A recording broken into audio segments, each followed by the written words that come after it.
I'm Tara. Sitting in my car, hands still trembling, I just walked out of a coffee shop where I confronted my family after 4 long years of silence. The meeting was a storm of emotions, a chance to finally say what I'd held back for so long. As I look back on this pivotal moment, I'm reminded of how far I've come and the painful journey that led me here.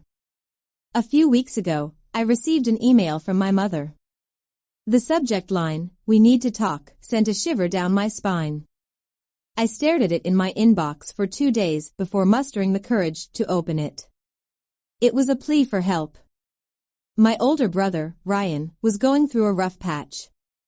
He'd had an affair, his wife left him, and he'd lost his job as a high-flying stockbroker. My father, a retired banker, had a heart stent put in, and my mother was exhausted. They wanted me to come home and fix everything. This request brought back a flood of memories that I'd tried so hard to bury. It all started when I was in a relationship with my late husband, Jake. We were living in a small apartment in a quiet neighborhood. Jake was a police officer, always on the front line, putting his life on the line for others. I was a nurse at a local hospital, still building my career and paying off student loans. We were expecting our first child, and we were over the moon. We'd painted the second bedroom a soft yellow, imagining it as the nursery. Jake had spent hours assembling a crib he'd bought from a second-hand store. "This little one is going to have the best mom," he'd say, rubbing my belly. But then, one fateful night, everything changed. It was a cold, rainy evening. Jake had left for his shift, kissing me and our unborn child goodbye. I never thought it would be the last time I'd see him alive. At around 10 p.m., my phone rang. It was Captain Thompson from Jake's precinct. His voice was solemn as he told me there'd been an accident. Jake had been hit by a drunk driver on his way to a call. I rushed to the hospital in a daze. When I arrived, I was taken to a small room to identify Jake's body. Seeing him there, so still and pale, was like a punch to the gut.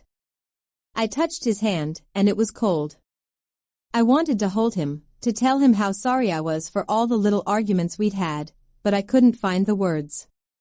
And then, a sharp pain shot through my abdomen.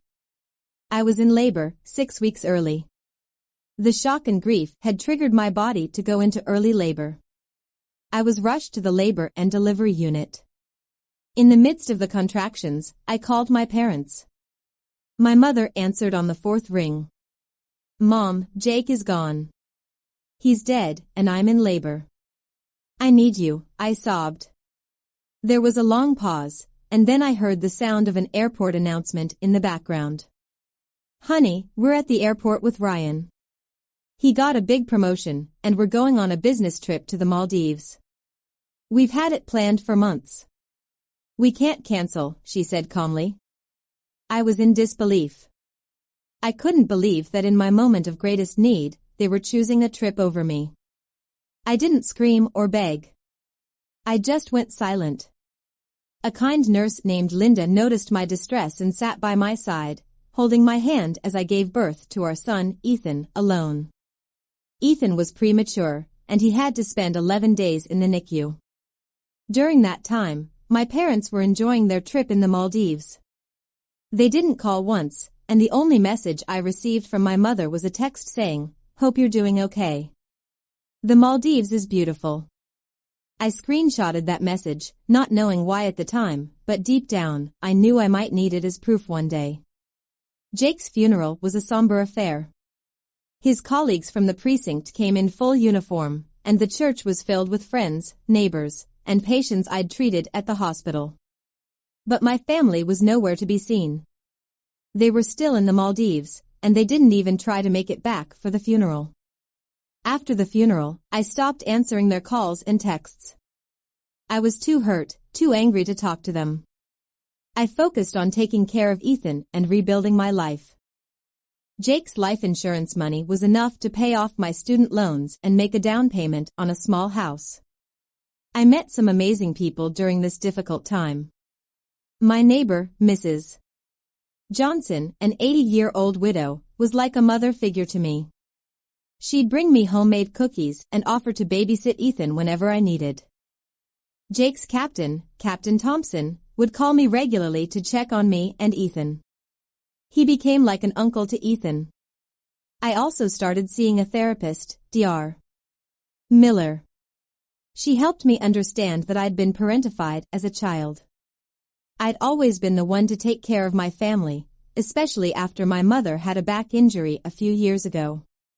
I'd taken time off work, slept on the couch in their living room, and helped her with her physical therapy. I'd missed out on so many opportunities, like a promotion at work, because I was too busy taking care of them. For years later, here I was, sitting across from my family in that coffee shop. My mother was wearing a fancy dress and expensive jewelry, trying to look put together. My father looked older, more tired. And Ryan, he'd lost weight and had dark circles under his eyes. My mother started, "We've been trying to reach you for years, Tara. You shut us out. We didn't know what we did wrong." I didn't respond right away. Instead, I reached into my bag and pulled out a manila folder. "Let me show you what you did wrong," I said calmly. I took out a screenshot of a text from my mother from 4 years ago, asking me to take her to physical therapy. "I dropped everything to take care of you when you were injured. I cut my work hours, lost income, and missed out on opportunities," I said. I then showed them the text message she'd sent from the Maldives when I was in labor and Jake had just died. "You chose a trip over me in my most vulnerable moment," I said, my voice trembling with anger. My father tried to interrupt, saying it was a long time ago, but I cut him off. "Trauma doesn't have an expiration date," I said. Ryan finally spoke up, "I'm sorry. I know I wasn't there for you." I looked at him, and I could see the regret in his eyes, but it was too little, too late. "Sorry is a start, but it doesn't erase what you all chose. You chose your comfort over my survival," I said. My mother started to cry, but I didn't feel sorry for her. I'd spent my whole life comforting her, and she'd let me down when I needed her the most.